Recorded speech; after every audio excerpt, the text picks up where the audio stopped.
9월 8일 오늘 하나님의 말씀은 디모데전서 6장 말씀입니다.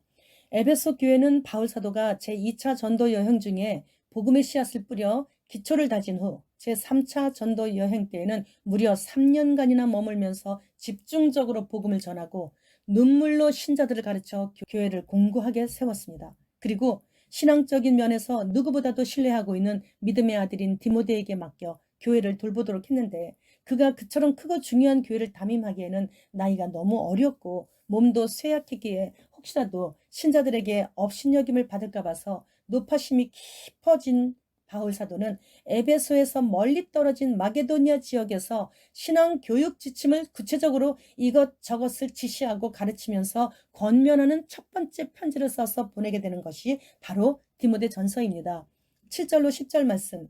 우리가 먹을 것과 입을 것이 있은즉 족한 줄로 알 것이니라. 부하려 하는 자들은 시험과 올무와 여러 가지 어리석고 해로운 욕심에 떨어지나니 곧 사람으로 파멸과 멸망에 빠지게 하는 것이라. 돈을 사랑함이 일만하게 뿌리가 되나니 이것을 탐내는 자들은 미혹을 받아 믿음에서 떠나 많은 근심으로 자기를 찔렀도다. 부하려 하는 자들은 돈을 사랑하게 되는데 이것이 바로 일만하게 뿌리가 된다고 말씀하십니다. 특히 1차적으로 교회를 섬기고 있는 목회자들이 겸손하게 이 말씀을 받아야 합니다.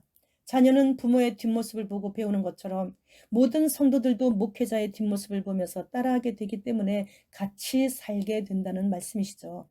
영적인 지도자가 물질이 많아지게 되면 자연스럽게 명예와 권세가 따라옵니다. 그리고 규모가 좀 큰 교회는 돈이 많아요. 그리고 그런 교회 목회자들은 부자들이에요. 그들은 교단에서도 인정받게 되고 권세까지 얻게 돼요. 돈 때문에. 그러다 보니 결국 돈 많은 목회자들이 매번 총회 때마다 총회장에 선출되는 것을 우리는 보고 있습니다.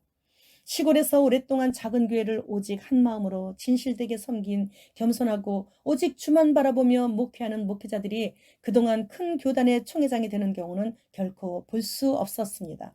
이래서 부자들이 천국문에 들어가기가 낙타가 바늘귀 사이로 들어가는 것보다 더 어렵다고 성경에서 예수님은 말씀하셨습니다.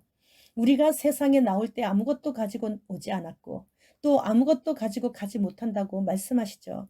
우리에게 먹을 것과 입을 것이 있으면 족한 줄로 알라고, 그래서 그렇게 말씀하시는 거예요.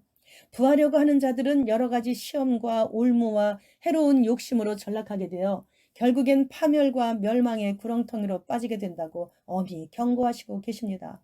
당시 에베소는 무역 거래가 왕성한 부유한 항구 도시로서 도시 전체에서 사람들은 물질에 대한 욕구가 충만했으며 돈이 가져다 주는 세상의 쾌락과 행복감에 젖어 있었죠. 그래서 바울 사도는 돈의 위험성에 대해 경계하면서 스스로 만족할 줄 아는 자주기 신앙을 강조하고 있는 것입니다.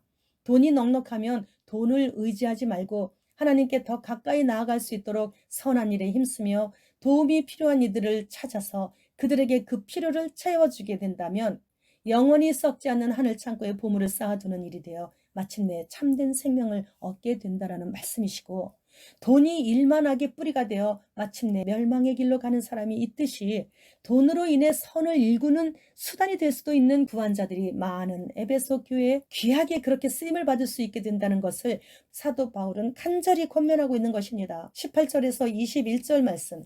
선을 행하고 선한 사업을 많이 하고 나누어 주기를 좋아하며 너그러운 자가 되게 하라. 이것이 장래에 자기를 위하여 좋은 터를 쌓아 참된 생명을 취하는 것이니라.